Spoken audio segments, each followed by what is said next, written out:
All right, everybody, we're back again with another video. First video with the Cruiser in a while. Today we're going to be doing ACSD delete.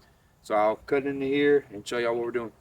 All right, so I don't know how well y'all can see in here, but your ACSD is under here. It's an automatic cold start device. You want to actually pull this off because there's a little plastic piece that can shear off, and when it fails, it throws it into your injection pump, and then that's a super expensive rebuild. So a lot of people take it off and they put a blanking plate over it. All it does is control your throttle. It throttles up in cold weather to help you start.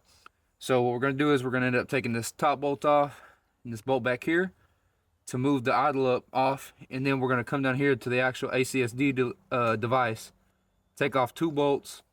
We're going to plug the coolant lines, put on a blanking plate, and be done with it. I've been soaking these bolts for past 3-4 days with PB Blaster, hoping they all come off. A lot of people complain about having them shear off.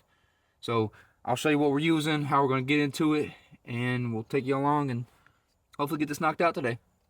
All right, now I'm holding the camera to kind of give y'all a better view. So the bolts you're going to go for are this one right here, and then the one under here, right back here. Now that is for the actual throttle cable, which brings up your throttle speed. It throttles up whenever it's cold. Now, the actual ACSD device is further down here. I'm going to see if I can get it to focus on it. It's a little bit further down. You'll see there's a perfect blanking plate where you put your blanking plate on once you get that off. So what we're going to be using is little 5mm keys. I'm using them. I got a 5-inch one, and then I have a adjustable one that I can kind of get at an angle. It's going to be a little bit harder to get those. So we're going to start taking these off and knock it out.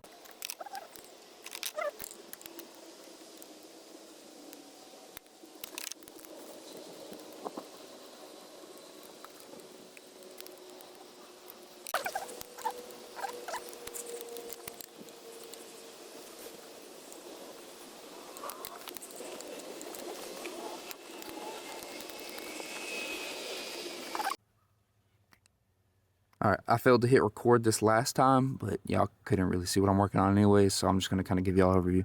So I took the 2 top ones off, and those are right here. Yeah, these little ones that you'll be working on if it'll ever focus. And then there's one underneath it. It's a really long one that actually connects it. That one, you'll unhook that, and you'll get it off. When you get those off, now your throttle body and cable and everything are all kind of just loose sitting in here. Now from here, I'm going to kind of get this out of the way a little bit to where I can get on the ACSD device, unscrew it, take off the coolant hoses, plug them into each other, put on the blanket plate. It's starting to rain on me now. So just so y'all can see it better, there's the ACSD that we took off. That's what we're going to put a blanking plate over. Here's your throttle cable. Have it loose. I actually ran it, the actual ACSD device over here, and I'm about to disconnect these coolant hoses, couple them together, and on a day when it's not raining, I'm actually going to go in and run a 3/8 Gates tube from the top to the bottom, connect that. Yeah, so for the access underneath, you'll reach under here, and that's where you can get your access to it. As you can see it right there at the top. Perfect spot. Now, I'm going to show y'all something you're going to need. This is your blanking plate. Now, it's thicker than the actual ACSD device, so the screws that come off of it, these aren't the ones. I bought these. Screws that come off it are a little too short to get an actual tight snug on the blanking plate. You want to get the M6x12 hex bolts to put this on with the blanking one. So I bought 2 new ones, and then these came off the throttle body. Yeah, about to throw it back on, and then I'll get a clip up when it's back on. All right, here's the final product. Blanking plates on with the 2 M6x12 bolts, and then reused everything for the throttle body. The 3 screws to put them on.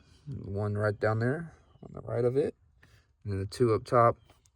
And then the coolant hose that's originally on the ACSD, I have it re-ran through here and linked together until it stops raining, and I need to get another coolant hose, a 3/8 gate hose, to run from the top to the bottom and just run that. Overall, not too bad. Maybe takes 45 minutes. Here's your ACSD. It's actually not in bad shape. That's the part that shears off and actually gets thrown into your injection pump and gives you a $5,000 problem rather than a $40 blanking plate. So that's off. Everything's good. I'm ready to go. Not too bad. If you have a turbo diesel, I suggest everybody does it.